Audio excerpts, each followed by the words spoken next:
Today we're going to learn how to make the tone, sometimes called the open stroke. This is by far the most important sound that we have to make because it's this sound that defines the melodies of our rhythms. So for example, if I'm playing a wawanko, it's going to go like this.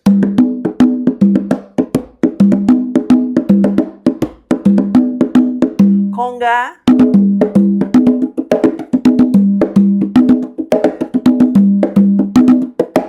Or how about a songo?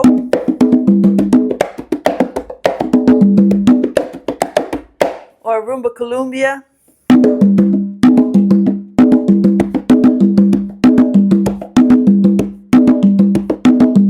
And it goes on and on. There's so many beautiful rhythms. Of course, there are many variations to all of these rhythms, but there are distinct tonal melodies that define all of them.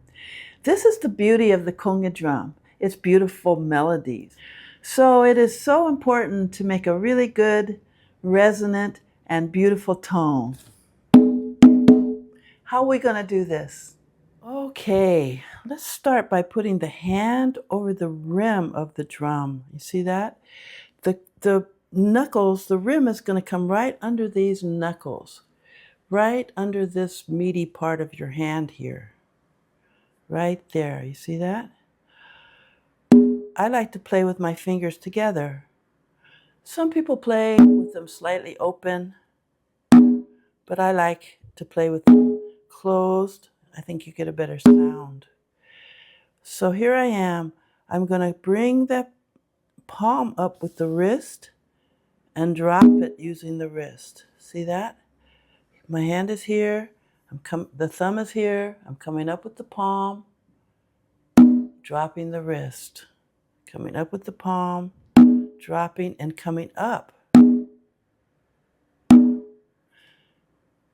If I don't come up, if I let the hand stay down on the drum, I'm not going to get a tone. See that? I get a muff.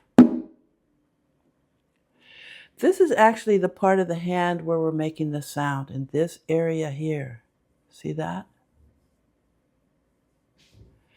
Now let's talk about the wrist. This is a part of our body that we rarely even think about, but it's so crucial in playing drums. To always play with the wrist level. You see that? Never play from down here because you can't get any leverage from down there. You can't get a good sound from down there. So you want to raise your wrists up and make them level, always level with the skin. Now when you raise your wrists, sometimes we think we have to raise our arms to raise our wrists, but we don't. Just raise the wrists up. You see that? Raise the wrists up. Never let your hands be resting on this hardware. That's not going to serve you. You're not going to get a good sound that way, right? Or come from this angle where you're hitting this hardware. You want to stay away from this hardware. It's not your friend. This gives you the optimal leverage to make your tones and your slaps. Now you cannot also have the other hand on the skin and get a tone. You have to hit the drum and allow it to vibrate for a tone, right? Great. Let's do this again in slow motion. Here we are in our set position, what we call set position. Let's do one hand at a time. We come up with the wrist, drop the hand, and come up. The knuckles are over the parameter of the drum. See that? The parameter of the skin. We have to come up, remember?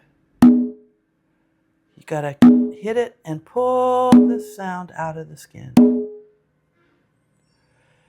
We're doing this with the wrist, not the forearm. It is not this.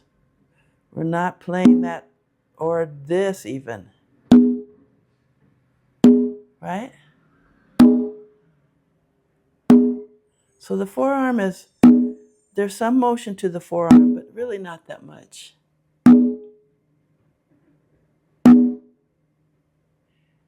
Come on, let's go hang out with Cujo, the conga dog, and practice our tones.